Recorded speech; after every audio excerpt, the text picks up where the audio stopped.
Hello friends, welcome to my channel Mobile Guru. Question मेरे comment box में ऐसे आ रहे हैं कि क्या 600 प्लस अगर स्कोर कर लिया जाए तो एम्स में एडमिशन हो सकता है। दोस्तों, आज का वीडियो इसी पे है।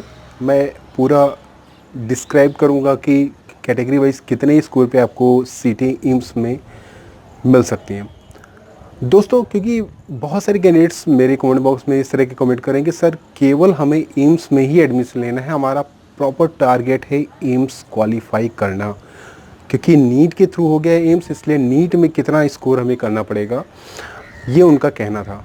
तो इसी के बेसिस पे आज मैंने वीडियो बनाया है दोस्तों, और वीडियो को पूरा ध्यान से देखेंगे तो आपको एग्जैक्टली में समझ में आ जाएगा कि आपको कितना मेहनत अभी करने की ज़रूरत है आने वाले 2 मंथ में। दोस्तों, सबसे पहले तो एम्स की अगर मैं बात करूं तो एम्स नीट का पार्ट हो गया है, और एम्स की जो फीलिंग होगी वो सबसे पहले होगी, जैसा कि आपको पता है, ऑल इंडिया कोटा के थ्रू इसकी काउंसलिंग होगी सारी सीटों की।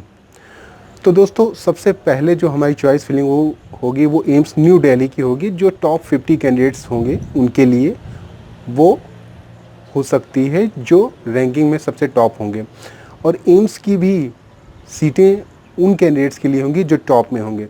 जैसे कि एक्सपेक्टेड कट ऑफ कुछ इस तरह से रह सकता है, मीन्स अप्रॉक्स अगर मैं बात करूं तो 1200 से 1500 रैंक वाले जो ऑल इंडिया रैंक हैं वो उम्मीद कर सकते हैं कि उनको सीटें मिलेंगी। मीन्स जिनके स्कोर 635 टू 640 के करीब है, या 630 टू 635 है, लास्ट एम्स देवगढ़ अगर लेना है उन्हें तो कम से कम 630 टू 635, क्योंकि एम्स के साथ साथ और भी इंस्टीट्यूशन जो कि टॉप हैं नए एम्स से, उनकी भी चॉइस स्टार्ट हो जाएगी, तो इसलिए थोड़ी रैंक पीछे जा सकती है।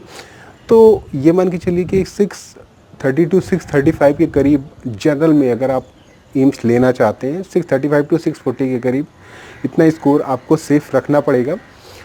इसी तरह से EWS कैंडिडेट्स के लिए भी 5 मार्क्स का डिफरेंस लगभग हो सकता है 630 टू 635, और OBC का 630 टू 635 के करीब रह सकता है। अगर मैं SC कैंडिडेट्स की बात करूँ, SC कैंडिडेट्स की जो फीलिंग होगी उनकी SC रैंक पे डिपेंड करती है। ऑल इंडिया रैंक जो हो सकती है, पॉसिबिलिटी है वो काफ़ी नीचे जाएगी। मीन्स उनका जो एक्सपेक्टेड स्कोर हो सकता है वो 550 के अप्रॉक्स हो सकता है। मीन्स 550 SC कैंडिडेट्स के लिए सेफ हो सकता है। कोशिश ये करिए कि इससे भी अच्छा स्कोर करिए तो आपकी एम्स में सीटें पक्की हो जाएंगी। ST कैंडिडेट्स की अगर मैं बात करूं तो ST कैंडिडेट्स का जो स्कोर हो सकता है एक्सपेक्टेड वो 530 टू 535 के करीब हो सकता है, या उससे भी थोड़ा सा कम। मींस ये डिपेंड करता है ST रैंक पे। ST रैंक के कैंडिडेट्स को जो कैटेगरी रैंक होगी उस पर उनको सीटें मिलेंगी। ऑल इंडिया रैंक उनकी हाई हो सकती है, तो ऑल इंडिया रैंक अगर उनकी 32,000 है या 35,000 है, वो मैटर नहीं करता। मैटर करता है कि उनकी कैटेगरी रैंक कितनी है, क्योंकि कैटेगरी के बेस पे ही सीटें मिलती हैं।